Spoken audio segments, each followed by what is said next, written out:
Olá, boa tarde, meus irmãos, minhas irmãs, boa tarde, povo de Deus. Estou aqui para gravar mais uma mensagem para o seu coração, para de alguma maneira trazer edificação para você nesse tempo de crise.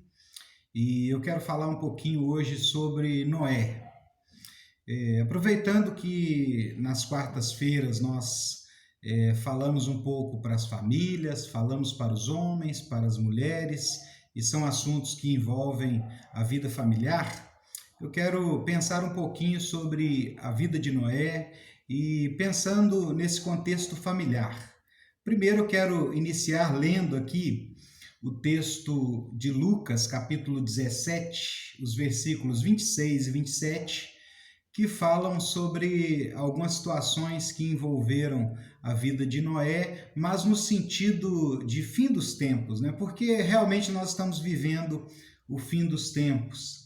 Então eu queria ler aqui Lucas 17, 26 e 27, que diz assim: E aconteceu como nos dias de Noé, assim como aconteceu nos dias de Noé, assim será também nos dias do Filho do Homem.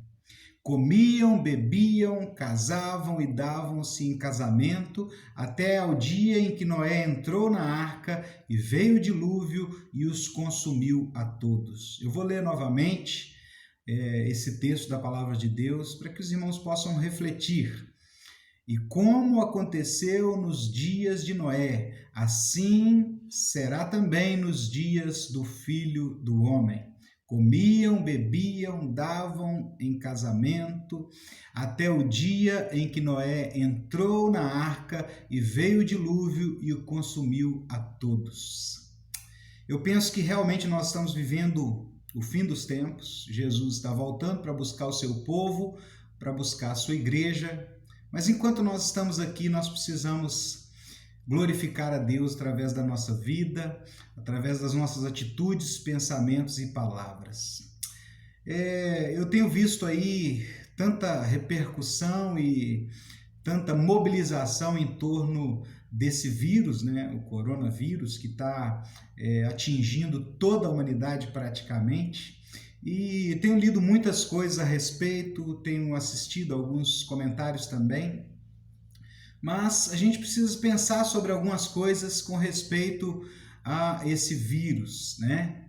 Com respeito a toda essa movimentação mundial, né? E eu não quero deixar aqui uma resposta sobre isso. Penso que cada um tem na sua mente aí algo a respeito de tudo que está acontecendo, mas eu quero deixar alguns questionamentos e algumas reflexões para que os próprios irmãos estejam pensando, refletindo sobre essa situação. Sobre esse coronavírus, né? Sobre essa situação mundial, né? Muito preocupante. Eu tenho pensado que, de repente, né, para alguns também pode ser uma resposta da própria natureza. De repente, alguns pensam assim. Mas, por um outro lado, a gente pensa também, e alguns estão cogitando, que isso pode ser um plano de poder, né? Algo envolvendo o governo mundial, a política.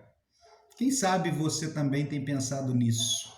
De repente pode ser até mesmo um plano do inimigo. E de repente tem muitos que entendem assim, que isso é um plano do inimigo.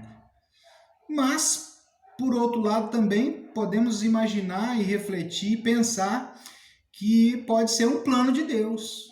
Quem sabe, para despertar o seu povo, para que a igreja acorde, pode ser um plano de Deus. Tem muitos que estão pensando nisso. Agora, para alguns, pode ser tudo isso. Para outros, não é nada disso. Então, cada um tem a sua reflexão em torno do assunto, busque informações, mas o que nós não podemos é negligenciar, que é um problema muito sério esse. Que se por um lado a gente tem que se proteger desse vírus, proteger os mais velhos, os que estão no grupo de risco, que a gente tem que tomar muitos cuidados com respeito a isso. Por outro lado, também a gente precisa pensar que se nós ficarmos enclausurados, se a humanidade entrar para dentro de casa e ficar enclausurada em torno desse problema e ninguém trabalhar, ninguém produzir, daqui a pouco vai faltar comida na mesa. E aí muitos vão morrer de fome, muitos vão assaltar os supermercados, muitos vão começar a fazer situações que de repente estaria até fora da sua proposta de vida, porque quem sabe, né? Se permitirmos que essa situação ela continue dessa maneira, pode ser que venhamos a nos tornar uma Venezuela, porque nem todo mundo tem um terreno para plantar e para colher. Tem muitos que moram em laje, né? Então a gente precisa pensar sobre tudo isso e espero que os irmãos estejam antenados sobre essa situação. Mas eu queria falar sobre esse grande homem de Deus que foi Noé. Noé era um homem que realmente ele fazia toda a diferença. Eu vejo aqui no livro de Gênesis, né, a história de Noé, no capítulo 6, capítulo 7, vai falando sobre a vida de Noé, a história de Noé, a missão de Noé nesse mundo, mas fato é que Noé era um homem de Deus, um homem que realmente ele chamou a atenção de Deus. No capítulo 6, versículo 7 de Gênesis, diz assim: E disse o Senhor, destruirei o homem que criei de sobre a face da terra, desde o homem até ao animal, até o réptil e até a ave dos céus, porque me arrependo de os haver feito. Noé, porém, achou graça aos olhos do Senhor. Versículo 8. Noé, porém, achou graça aos olhos do Senhor.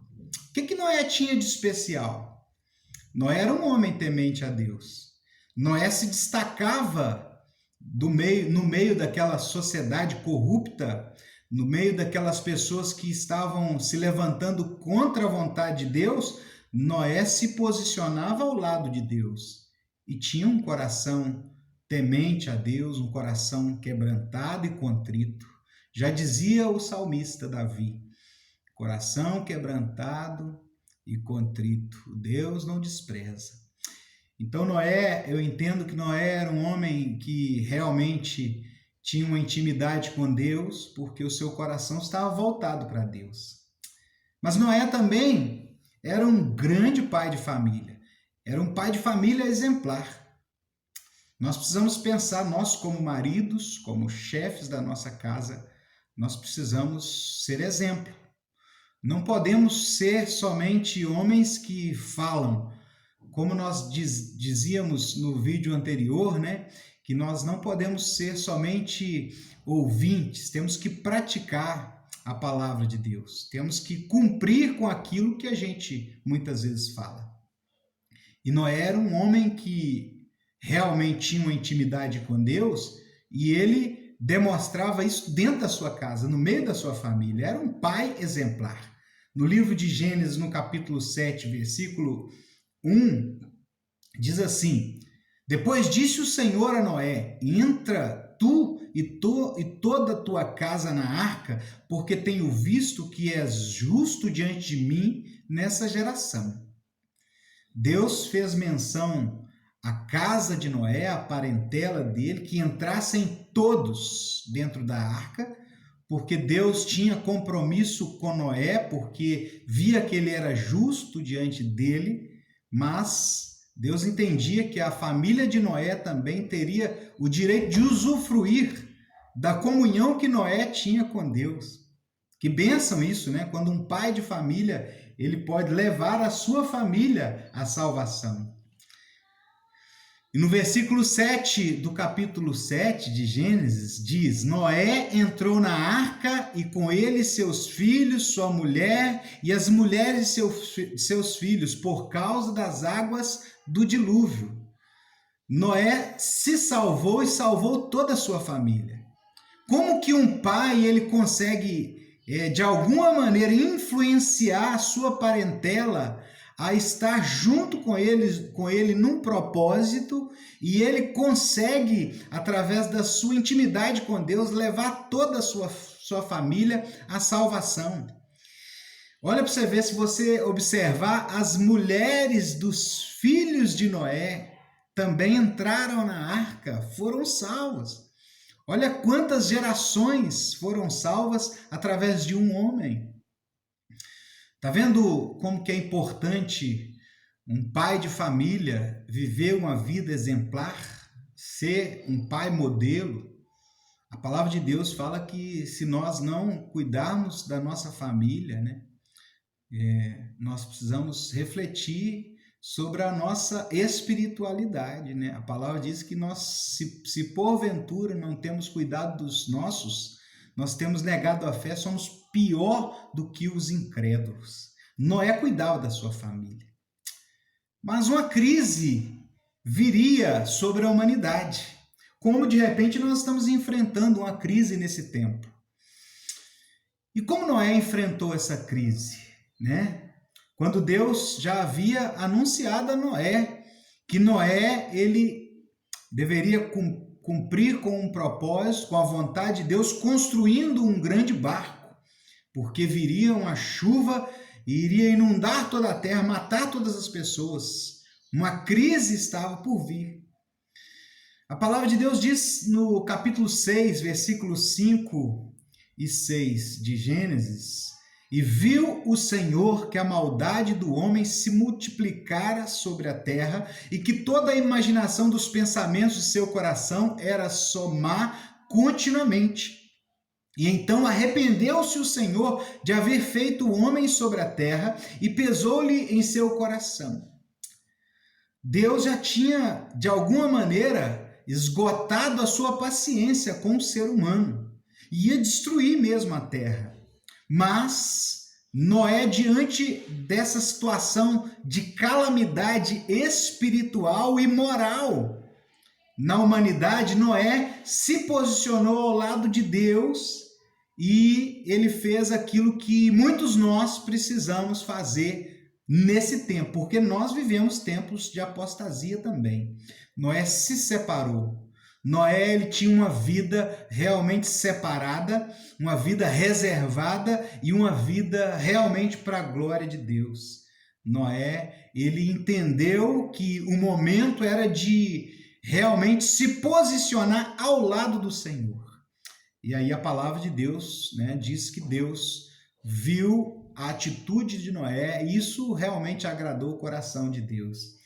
Noé, ele, para enfrentar essa crise, ele se separou, ele se colocou à parte, ele realmente se posicionou ao lado de Deus. Noé estava preparado para esse tempo de crise. Ele estava preparado para lidar nesse momento mau. No capítulo 6, novamente de Gênesis, versículos 14 a 16, diz assim: faze para ti uma arca de madeira de gofer, farás compartimentos na arca e a betumarás por dentro e por fora com betume, e dessa maneira a farás de 300 côvados, o comprimento da arca, e de 50 côvados a sua largura, e de 30 côvados a sua altura. Farás na arca uma janela e um côvado, e as acabarás em cima, e a porta da arca porás ao seu lado. Far-lhe-ás andares, baixo, segundo e terceiro.